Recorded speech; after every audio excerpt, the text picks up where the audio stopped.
Hello and welcome. In a country of over 1.2 billion people, to arrive at a consensus on what is acceptable to society can be very difficult. So when the parliament and the government reacts the way they have in the case of the NCERT political science textbooks and the Dr. Ambedkar cartoons, you know that it will have a deep impact on the spirit of India. Are we as a people becoming thin-skinned and hypersensitive, and how do these incidents and decisions impact people who've been entrusted with protecting or guarding our sensibilities? To answer these questions, I've got with me on Beautiful People today the acclaimed dancer and artist Leela Samson, who's also the chairperson of the Central Board of Film Certification and the Sangeet Natak Academy. Leela Samson, it's lovely to have you on the show. Thank you. Would you agree that democratic spaces that we fought so hard and the constitution and constitution makers have fought so hard to create are shrinking in this country? Unfortunately, it is. These spaces are getting constricted by our lack of sense of humor, by our, we take ourselves rather seriously, I think. We're also hypersensitive as the days go by about little things that sometimes don't really matter.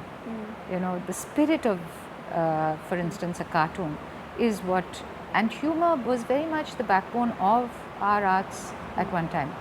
As you notice, in all the classical forms, it's conspicuous by its absence.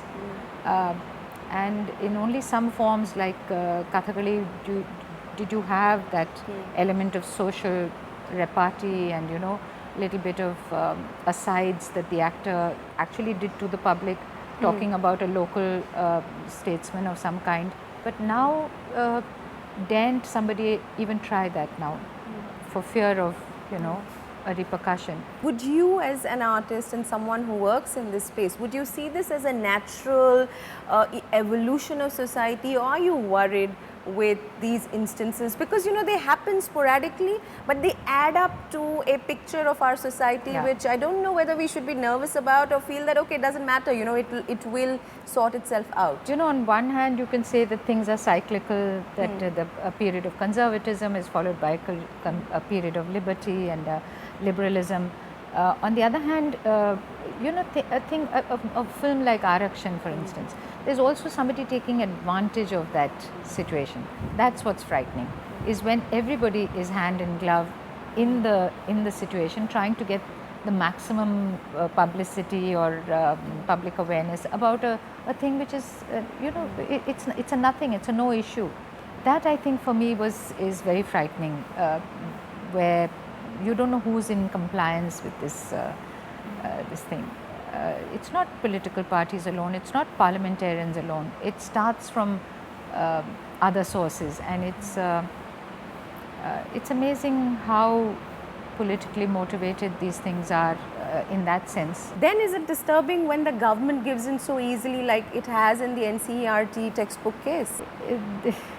You know, the government also is answerable to so many, you know, pressures.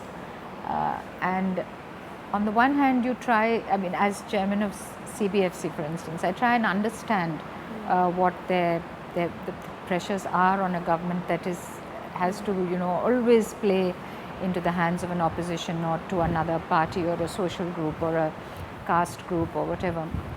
But it is frightening.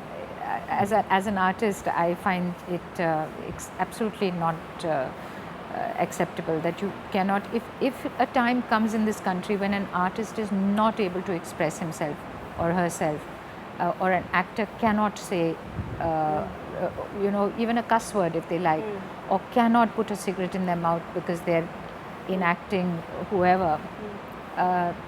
These are very, very important issues. These are, you don't have to apologize for everything that you're doing.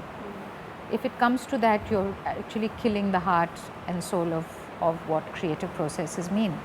And they need not be taken so seriously. It's something that we have to learn to live with, that we are different, that we all have different opinions, and that we all have, but especially children, you know, they always use children as an excuse, almost undermining the intelligence and sensitivity of a child. You had a run-in, not personally, but there has been this, the dirty picture head-on controversy that has happened. How does one interpret that? Because the CBFC, from what I've read in the reports, has done its job. It goes to TV, and Absolutely. to go to TV, it needs to be A purportedly UA a or a U, UA yeah. certificate or a U certificate. Yeah. And so these are the cuts. Cuts have been made. So why is it that the CBFC called so badly the censor board, being seen as the villain? Because this is the INB ministry, which you are a subset of, and yet you're not the same, isn't it? No. Well, we are supposedly an independent body, and we take an autonomous decision about these things. All very well, but the film industry has always used us as a board on which they throw a lot of their angst. The ministry also can do the same and just say, it's not our fault, it's CBFC that has. But CBFC did its job. We gave it an A certification for theatres. It came back to us, which is the way it has been done for 20 years. They take the cuts, they bring it down to a UA. Or a U in Delhi Belly, for instance, was cut down to not being the same picture anymore. Took out all the cuss words and became, so no kid wants to watch it. It didn't do well on television at all, is my understanding. Dirty Picture is still caught in this little problematic situation. I think it was a knee-jerk reaction to a little opposition, a couple of PILs that were filed. But the courts were very clear. They said that if CBFC certifies it, it should be shown. But then precaution butt in, and then suddenly, it was said Leela, that it I'm not can trying to be provocative here, because I know that these posts that you hold are government posts. So I understand that you have to use your exercise discretion, and yet can I say that you are disappointed with some of these decisions? Because if the courts have said it's okay, the process has been followed, the INB ministry was scared, isn't it? I wouldn't use the word scared, but certainly they use their authority sometimes, as ministries can and will, to tell somebody that this kind of picture with this kind of a title deserves an 11 o'clock slot at night. They want a 12 midday slot on a Sunday, because that's where they've sold it. It's gone back to the ministry for their consideration. It is a bias situation, and the industry is very hurt that something like this should come up after 20 years of this having been in the practice. So as an artist, I am caught, and it's like walking a real tightrope between my sense of liberty as an artist and my sense of creative liberty vis-a-vis this polite correctness of ministerial jobs. It's not a pleasant place to be. I'm really caught, with my fraternity looking at me askance, and also government looking at me very often askance, because what I'm saying now, government may take umbrage to. That as chairman, why do that you have to hold a very correct position. But correctness has not been my forte, so it's okay. I think they expect you also to, to say what you feel, because you do represent a large number of people. I have a thought on this, the dirty picture debate, and I like your opinion on that, which is that yes, the cuts have been made, and like you said with the example of Delhi Belly, the movie is perhaps completely different from what it set out to be. But it's not just depiction, isn't it? It is also some stories, some themes, some subjects are adult in what they are. It may show nothing, objectionable. But it's an adult theme. It's an adult theme. Do you think that those movies should not be cut? They should be shown exactly the way they are. But in some countries, like you have the watershed hour. If you want to take it on TV, take it at 11 o'clock. And if you make less money, make less money. It doesn't have to make less money. Actually, this is what I said to industry, is that you might be wanting to suggest something like this to the ministry, is that have late night movies which are all A, let's enlighten parents that when we say UA, it means parental guidance, or if it's A, they cannot see it, push them into another room and close the door on them. But this is really something that a parent must take responsibility for. CPFC can't go into the home of every, or in a village where, you know, the elders are watching a film and their little 3-year-olds sleeping on their mother's laps. I don't know, I'm not sure whether it will work in a country like ours unless every woman understands the meaning. And UA, for heaven's sake, how many people read and how many men understand what UA is? They understand U at last and they understand A. But UA is not, and that's what we've been saying is in vernacular languages and in Hindi, can we not say to them, absolutely, and this is what the industry, just Saturday we had a meeting, they volunteered themselves that the protagonist or somebody else will have a voiceover saying in the language of the state or whatever, that please understand this film is with parental guidance and with parental discretion.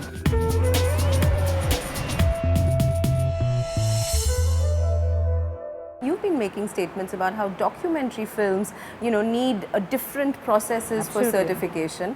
But there it's a different kettle of fish, isn't it? Documentary films and the CBFC's role, and therefore the ministry and the government's role, is more in terms of suppressing points of view and political expression, isn't it? I'd like to think that CBFC is not really involved in that kind of a viewpoint. That, you know, we are there to suppress documentary film. I think this is the kind of impression that it's also a very hep place to be.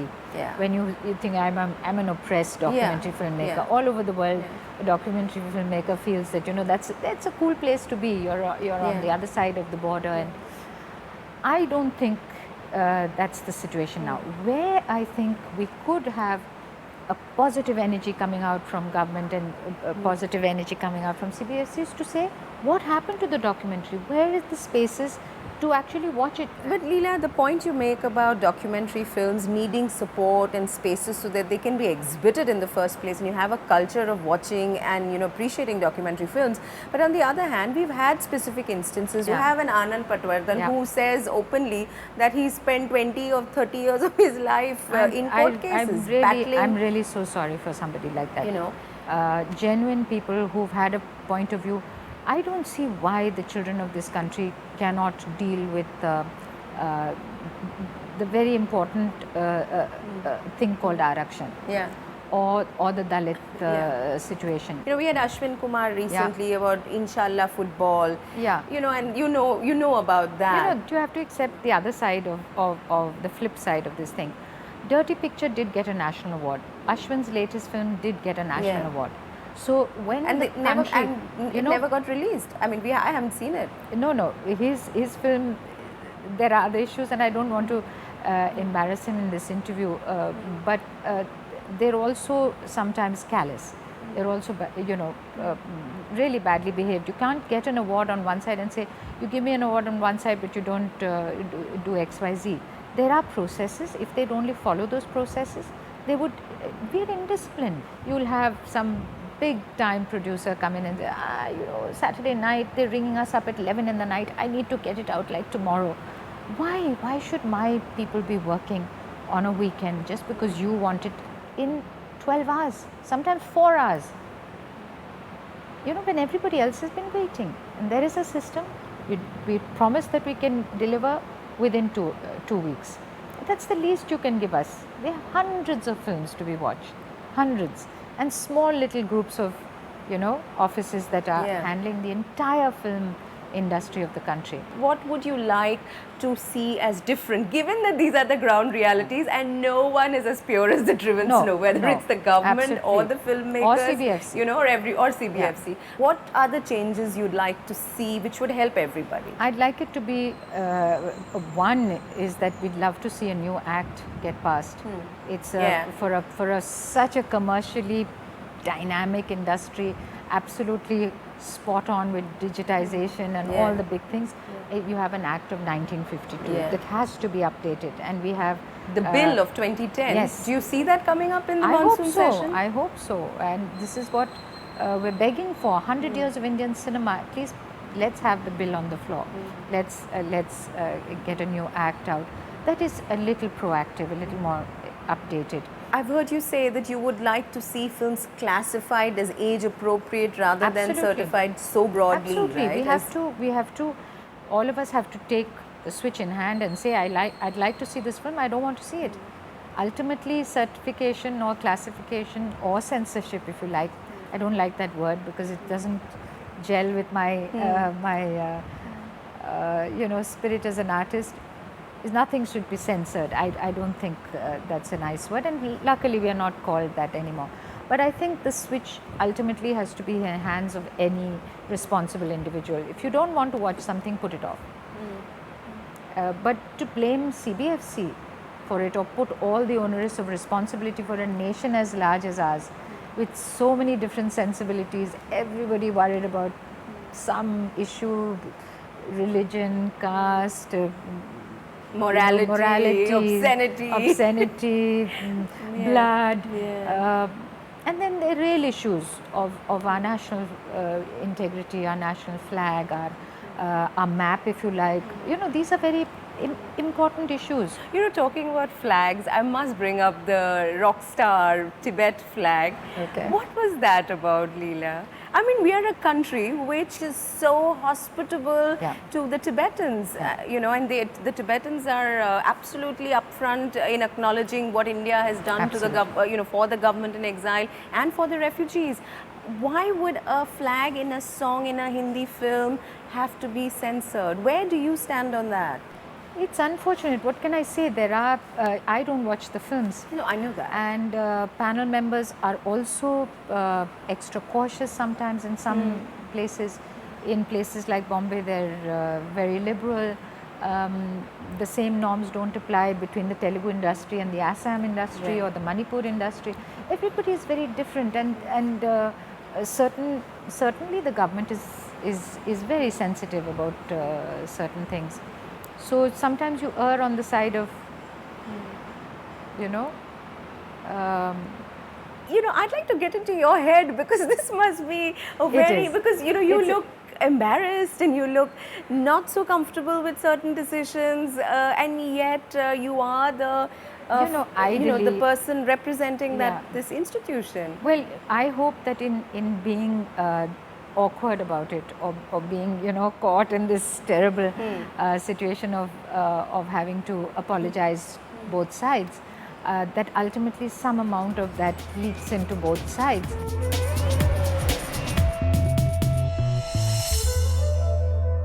You've been in the middle of quite a bit of edginess, isn't it? Whether it's the CBFC and this dirty picture controversy that has just happened, or whether it's Kalakshetra, where you resigned, a month ago almost, and then 1 month later the board, after accepting your resignation, has now said, please come back.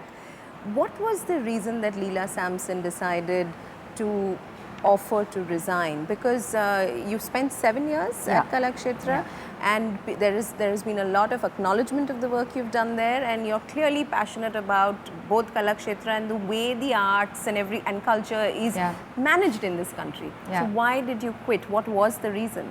I've been fighting certain forces that I think have no interest in the arts, no interest in Kalakshetra, but I think, and I'm prepared to say that they're very interested in the land. Now, this is a very serious issue, and I can't. And there's a lot of land. There is land. There is land, and this is not a new problem. Much before I came, 3 very elderly people, after Rukmini Devi's passing, were beaten up, beaten almost to death. They intended to kill them. I believe it was for the land. It was a takeover bid. The land mafia is not to be scoffed at. It's a very serious thing. Puny little me is not capable of actually fighting them all the time. You have a chance to do it again, because from what again is reported, the board has invited you back and said the ball is now in your court. No, it isn't. It isn't quite like that. The ministry will have to act upon the resolutions passed by the board. Having said that, I personally, unless they support me in the assumptions I have, you may say that I'm wrong in my assumptions, but you have to give it some credence and find out what we can do collectively, not just me, but collectively as a ministry, as a government, as a state government, as an institution, as a board, not just me as a director, is that how can we all get together and make it possible for the institution to thrive without these pressures. These are real pressures, Anuradha. It's not possible for you and me, to single-handedly protect 100 acres. It's a huge thing. It's unbelievable. The kind of pressure that's kind born of to pressure. bear. So you say that somebody comes up and says that she took 40 lakhs from the kitty, or somebody comes up and says even worse, that I prostitute the teachers along the ECR road. Somebody says that I take a bribe of 50,000 from every worker who comes in. For instance, accusations like that, I just, brush off my shoulder, because I say, it's not worth it. I don't want to think about You this. have a larger cause. And I also, would you believe it? I mean, I don't believe it. So, I expect people to, but there came a moment when people who matter, the maybe not the board, the chairman, the government, took these accusations rather seriously. And for me, that was a huge letdown. I was absolutely thrown. And I said, okay, enough is enough. I fought this single-handedly. I kept telling you all that this is the problem.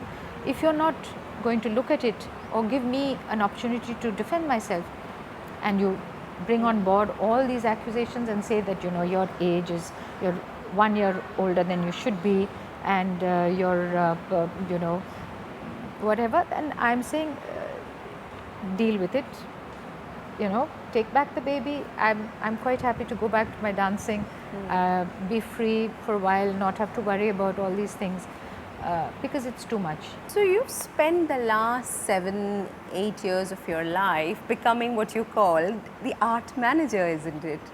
Unfortunately. And how is the artist coping with that?